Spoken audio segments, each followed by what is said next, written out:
بسم اللہ الرحمن الرحیم، اللہم صلی علی محمد و آل محمد۔ میں ہوں جی حکیم سی زین الحسن کاظمی دواخانہ ٹیکسلا سے۔ آپ دیکھ رہے ہیں میرا channel Kazmi health T V. آج جو میں ایک اسپیشل ٹاپک کے بارے میں بات کروں گا وہ بہت ہی ضروری ہے۔ آج کل اس پہ کافی مسائل ہوتے ہیں، اس کے لیے آپ کو لمبے چوڑے پروسیس کرنے پڑتے ہیں، میڈیسن یوز کرنی پڑتی ہیں، اور جو میڈیسن اس مسئلے کے لیے آپ یوز کرتے ہیں اس کے بہت زیادہ سائیڈ ایفیکٹ ہوتے ہیں۔ تو وہ یہ ہے کہ اگر آپ بچوں میں وقفہ کرنا چاہیں تو بغیر میڈیسن کے، بغیر اگر ٹیوب بھی آج کل رکھوائی جاتی ہے، اگر وہ بھی آپ نہ رکھوائیں تو اگر آپ چاہتے ہیں تو ویسے تو سلوشنز کافی ہیں، لیکن اگر آپ چاہتے ہیں کہ بغیر میڈیسنز کے، بغیر کسی دوائی کے، کچھ ایسی چیز یوز کرتے ہوئے آپ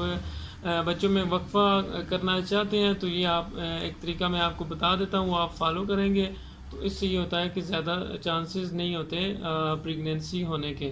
وہ طریقہ کار یہ ہے کہ عام روٹین میں جو لیڈیز کو مینسز ہوتے ہیں وہ 28 یا 29-30 دن کے بعد ایک سرکل ان کا ہوتا ہے، مختلف ہوتا ہے، ہر فیمیل کا اپنا اپنا ہوتا ہے، لیکن یہ ہے کہ جو عام روٹین میں ہے تقریباً 28 دن کا ہے، تو 28 دن بعد تقریباً مینسز ہو جاتے ہیں۔ پریگنینسی کے بعد جب آپ دوبارہ وقفہ کرنا چاہیں، جب دوبارہ مینسز وغیرہ ہو جاتے ہیں تو اس کے بعد اگر آپ چاہتے ہیں کہ بچوں میں وقفہ کر لیں، کچھ عرصہ کے لیے کرنا چاہیں، تو اس کا طریقہ کار یہ ہے کہ سمپل آپ نے ایک میں آپ کو بتا دیتا ہوں، وہ فالو کرنا ہے۔ جب بھی لیڈیز کو مینسز ہوں، ٹھیک ہے، جب مینسز ہو جاتے ہیں، مینسز ختم ہونے کے بعد، غسل کرنے کے بعد تقریباً 10 دن بعد، ٹھیک ہے، غسل کرنے کے فوراً بعد بھی آپ میٹنگ کر سکتے ہیں، مسز سے ہم بستری کر سکتے ہیں، لیکن مینسز ختم ہونے کے 10 دن بعد کہ سنٹر کے جو 5 دن آتے ہیں نا، 10 دن بعد جو ڈیٹ آئے گی، فار ایگزامپل فرسٹ کو مسز نے غسل کر لیا آپ کی، تو اس کے 10 دن بعد اگر 10 تاریخ ہے یا 11 تاریخ ہے، 10 دن بعد تو 5 دن آئیں گے، ٹھیک ہے، اگر 10 تاریخ کو 10 دن پورے ہو گئے، اس کے بعد 11 12 13 14 15، یہ 5 دن جو ہوتے ہیں، ان دنوں میں آپ کوشش کریں کہ آپ میٹنگ نہ کریں، ہم بستری نہ کریں۔ اگر آپ ان دنوں میں گیپ کر لیں گے تو بہت حد تک یہ چانسز ہوتے ہیں کہ اس کے بعد اگر یہ 5 دن گیپ کر کے 5 دن پہلے اگر آپ میٹنگ کریں، یا یہ 5 دن گیپ کر کے اس دن بعد 5 دن بعد اگر یہ گیپ کر کے اس کے بعد اگر آپ میٹنگ کریں تو چانسز نہیں ہوتے کہ آپ کی پریگنینسی ہوگی۔ اس کی کیا وجوہات ہے جی؟ اس کا مین ریزن یہ ہے کہ مینسز غسل کرنے کے بعد تقریباً جو مینسز کی ڈوریشن کے سنٹر والے جو دن ہوتے ہیں، ان دنوں لیڈیز کو ایگ جو ہے وہ آتا ہے، ٹھیک ہے، ایک ماتھ میں ایک سائڈ سے، ایک ماتھ میں دوسری سائڈ سے، تو یہ جو ایگ آنے کے دن ہوتے ہیں یہ 5 دن، اور اس میں یہ ہوتا ہے کہ ایگ کی عام روٹین میں جو ایج ہے وہ تقریباً 24 سے 48 گھنٹے وہ یوٹرس کے اندر رہتا ہے۔ اگر آپ ان دنوں میں گیپ کر لیں گے، میٹنگ نہیں کریں گے، تو کیا ہوگا کہ اگر آپ نے میٹنگ نہیں کی تو اگر سیمن جائے گا ہی نہیں، تو وہاں پہ ایگ اگر پڑا بھی رہے گا یوٹرس میں، تو اگر سیمن نہیں جائے گا، آپ میٹنگ نہیں کریں گے،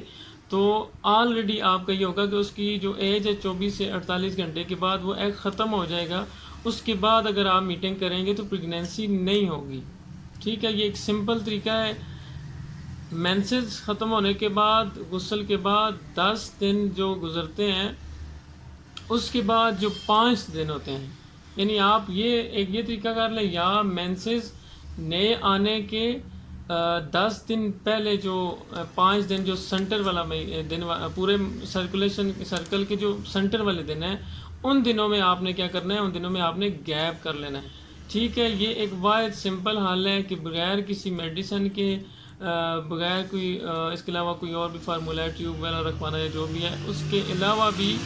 آپ آرام سے جتنا عرصہ چاہیں، ہر مہینے یہ فارمولا آپ فالو کریں گے، جتنا عرصہ تک کرتے رہیں گے تو پریگنینسی نہیں ہوگی۔ بہت سارے ایسے لوگ ہیں، ڈاکٹر حضرات ہیں خصوصاً، کئی ایسے لوگ ہیں جو اسی طرح پریگنینسی سے اوائڈ کرتے ہیں، جب تک وہ چاہتے ہیں وقفہ تو وہ ان دنوں میں گیپ کرتے ہیں، کیونکہ ان دنوں میں اگر گیپ آپ کر لیں گے، اس کے علاوہ اگر آپ میٹنگ کرتے بھی رہتے ہیں تو کیونکہ یوٹرس کے اندر ایگ نہیں ہوگا، ٹھیک ہے، مینسز ختم ہونے کے بعد یا یہ 5 دن گزرنے کے بعد جتنے دن رہ جاتے ہیں، آگے 10-15 دن ہیں، 10 12 13 14 جتنے دن ہیں، ان دنوں میں کیونکہ مسز کے یوٹرس میں ایگ نہیں ہوگا، اگر آپ میٹنگ کرتے بھی ہیں تو اگر سیمن وہاں جائے گا تو کیونکہ وہاں پہ ایگ نہیں ہے تو پریگنینسی نہیں ہوگی۔ یہ ایک بہترین حل ہوتا ہے پریگنینسی سے بچنے کے لیے، بچوں میں وقفہ کرنے کے لیے، کیونکہ جتنی میڈیسن عام وقفے کی استعمال ہوتی ہیں ان کے بہت زیادہ نقصانات ہوتے ہیں۔ اس سے اکثر یہ ہوتا ہے کہ بالکل ہی مینسز اکثر لیڈیز کے وہ جب وہ کھاتی رہتی ہیں مینسز جاری کرنے کے لیے تو پھر وہ بلیڈنگ ان کی اتنی زیادہ ہونا شروع ہو جاتی ہے کہ پھر وہ رکتی ہی نہیں ہے۔ ٹھیک ہے، تو اس کا بہترین حل یہ ہوتا ہے کہ آپ کوشش کریں بغیر دوائیوں کے آپ اس کو یہ فارمولہ اپنا کے آپ بچوں میں وقفہ کر سکتے ہیں۔ یہ ایک سمپل طریقہ ہے، آپ اس کو فالو کر سکتے ہیں۔ والسلام علیکم ورحمۃ اللہ، شکریہ۔